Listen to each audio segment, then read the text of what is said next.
Assalamualaikum warahmatullahi wabarakatuh. Perkenalkan kami dari kelompok 7. Kali ini kita akan mengobservasi Museum Seni Rupa dan Keramik. Sebelumnya izinkan kami perkenalkan diri terlebih dahulu. Perkenalkan, nama saya Arya Dwi Mahendra. Perkenalkan, nama saya Reza Palvi Jonin. Perkenalkan, nama saya Akbar Al-Fadila. Perkenalkan, nama saya Bira Rizky Dwi Asyafi. Berikut observasi dari kelompok kita.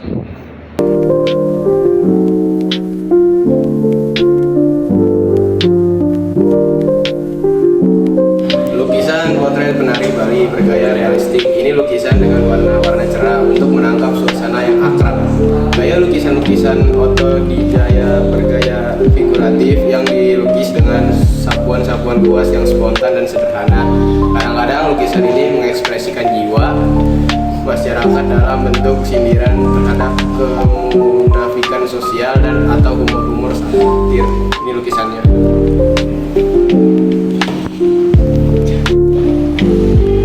Ini adalah lukisan Nasja Jamin. Lukisan ini menggambarkan aktivitas 9 pejuang gerilya yang mengendap-endap dalam senyap mengintai musuh di area sawah yang luas dan hamparan padi yang telah menguning, nampak mengikuti dan menunggu aba-aba pemimpin pasukan gerilya yang mengikat kepalanya yang gondrong dengan pita merah putih, sementara di kejauhan nampak bagian atas deretan pepohonan Nasjah Jamin. Lahir di Perbaungan, Deli, Sumatera pada 24 September 1924. Ia belajar melukis di bawah bimbingan S. Sudjojono, Kartono, Yudhosomo, Avandi, dan Sudarso di Yogyakarta. Ini adalah lukisan pengantin Mandaling II.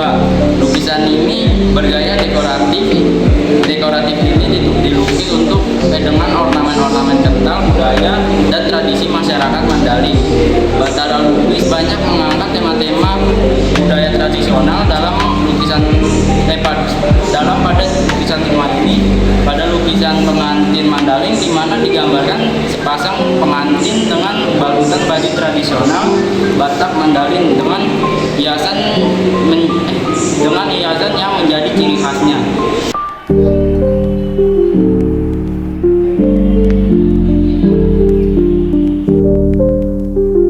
Assalamualaikum warahmatullahi wabarakatuh.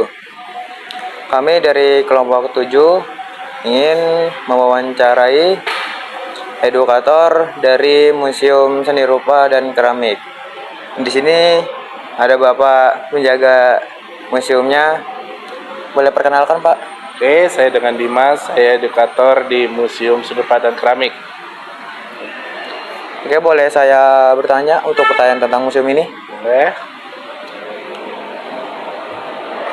Apa saja koleksi utama yang dipamerkan di Museum Seni Rupa dan Keramik? Oke, jadi koleksi utama kita di sini merupakan ada dua, karena dulunya museumnya ada dua, yaitu Museum Seni Rupa dan Keramik. Nah, akhirnya semua koleksinya kita jadikan satu, di mana bagian sisi kanannya itu adalah seni rupa, sedangkan sisi kirinya itu adalah koleksi keramik-keramik dan gerabah. Baik. Boleh saya tanya kembali, Pak? Boleh. Siapa yang mengelola museum ini dan siapa saja pengunjung yang biasanya datang? Oke. Untuk pengelolaan kita, museum ini di bawah Dinas Kebudayaan Provinsi DKI Jakarta, di mana unit pengelola kita bernama Unit Pengelola Museum Seni. Museum Seni ini membawahi 3 museum sebenarnya, yaitu Museum Seni Rupa Keramik, Museum Wayang, dan Museum Tekstil. Untuk apa tadi pertanyaan keduanya? Siapa saja pengunjung yang biasanya datang? Untuk pengunjung itu biasanya kita bervariasi, karena memang kita sebuah tempat edukasi dan rekreasi. Jadi kebanyakan anak-anak sekolah, mahasiswa, bahkan juga pengunjung umum juga banyak. Baik. Oke, selanjutnya, di mana letak Museum Seni Rupa dan Keramik dan apakah bangunannya memiliki sejarah khusus? Oke, untuk tempatnya kita berlokasi di kawasan Kota Tua yang dulunya bernama Batavia dan berada di Jalan Pos Kota nomor 2 Jakarta Barat.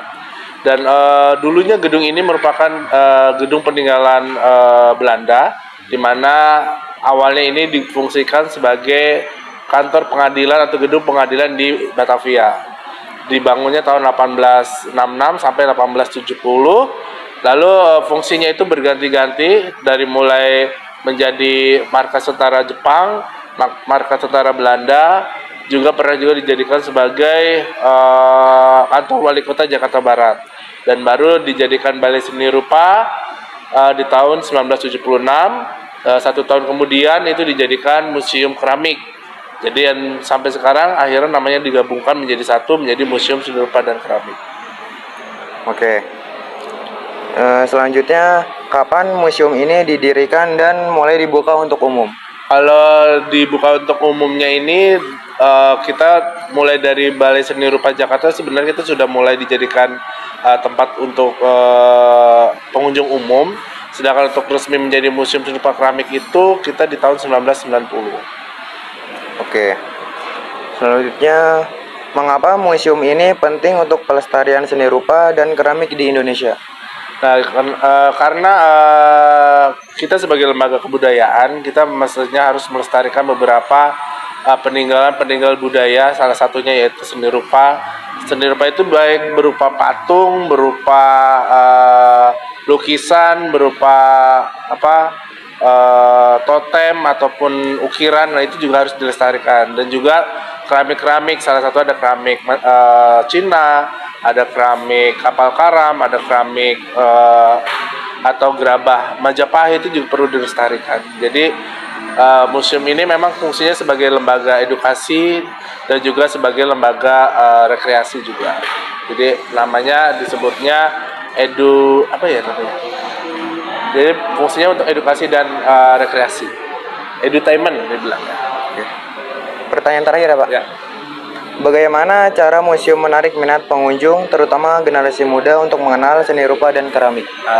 Kalau itu kita biasanya mengadakan sosialisasi atau memberikan sebuah program-program publik. Salah satunya kita juga ada kelas namanya pottery untuk mengenalkan gimana sih cara orang-orang zaman dulu itu membuat sebuah gerabah atau membuat kendi, membuat mangkok dari tanah liat dan sebagainya. Itu minimal mereka tuh tertarik untuk mempelajari. Dan juga ada namanya program publik melukis. Nah, itu gimana generasi kita itu bisa mempelajari aliran-aliran seni lukis yang ada di Indonesia, yang tidak kalah dengan aliran-aliran seni lukis di Eropa. Oke. Ternyata Museum Seni Rupa dan Keramik ini punya sejarah yang sangat bagus dan patut dilestarikan. Oke, terima kasih Pak Dimas. Dimas. Oke. Sudah mau mewawancarai, sudah diwawancarai. Oke, siap. Terima kasih. Oke, selamat sore. Sekian informasi dari kelompok kami. Saya dan terima kasih. Wassalamualaikum warahmatullahi wabarakatuh.